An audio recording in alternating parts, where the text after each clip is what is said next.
All right, you guys, let's get through page one of the review. I know it has a bunch of blanks here, but as much as possible, if you can draw a diagram, it's really going to help you understand the situation.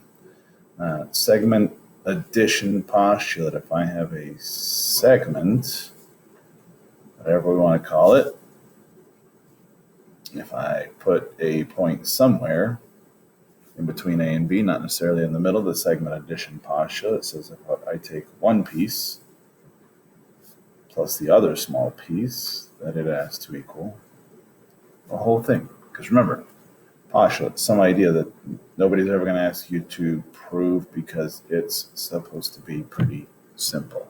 Duh. Midpoint would be kind of like this scenario,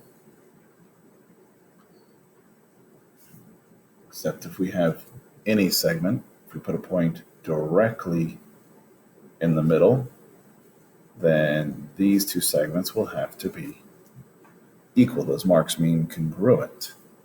All right. So, definition would be a point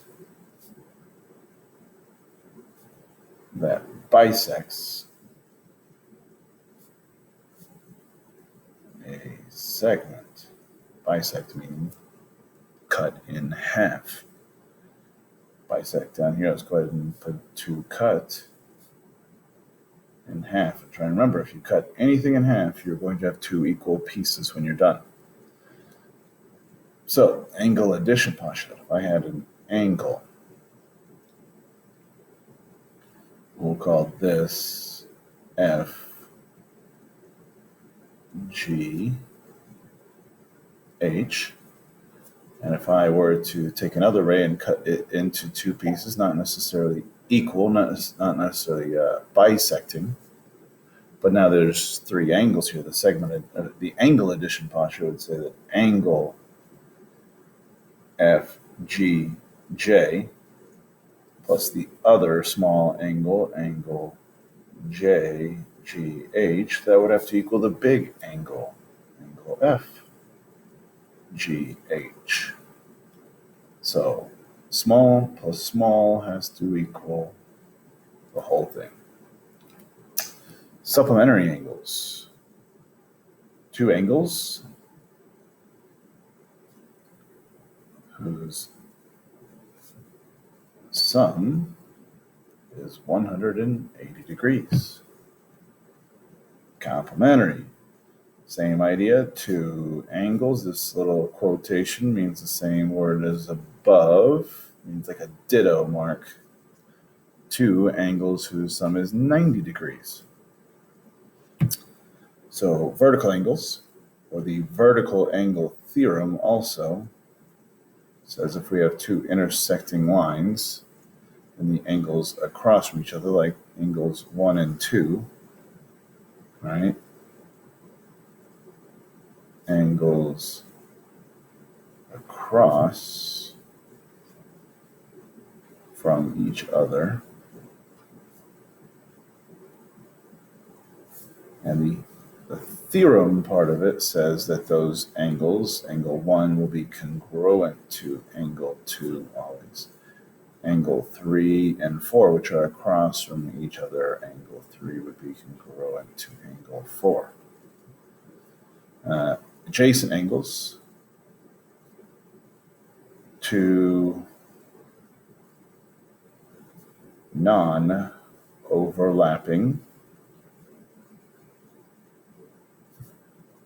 angles that share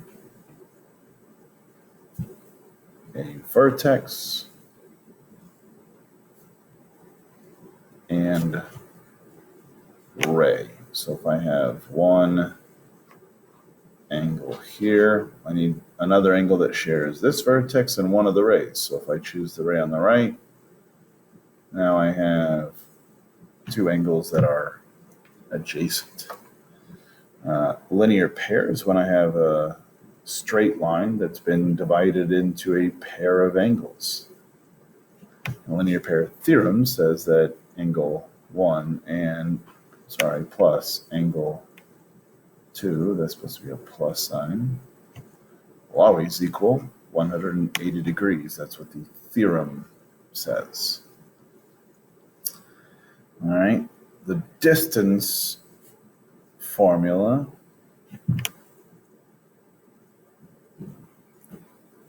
x2 minus x1 squared plus y2 minus y1 squared. But in class, we talked about a slightly better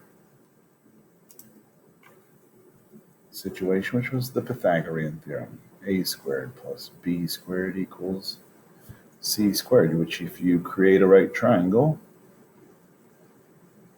you can always, if you know two sides, you can find the third. Substitution property. Here's an example. If a equals b, and I'm going to make up some equation.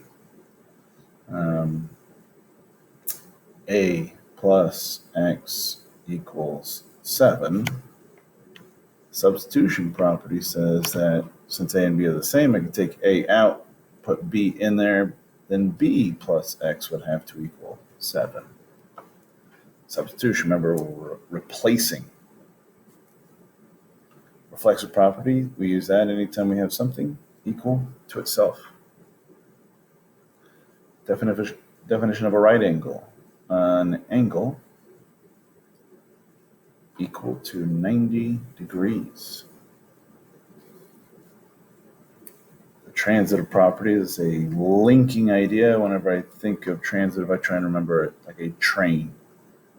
If A equals B and B equals C, if we're linking those things together, the transitive property says then A will equal C.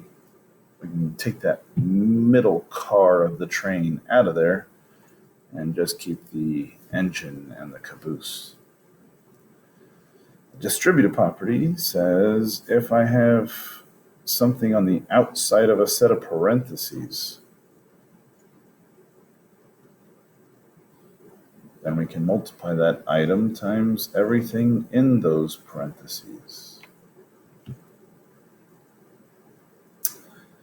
And the definition of congruence just allows us, if I have some, let's say angle 1 is congruent to angle 2,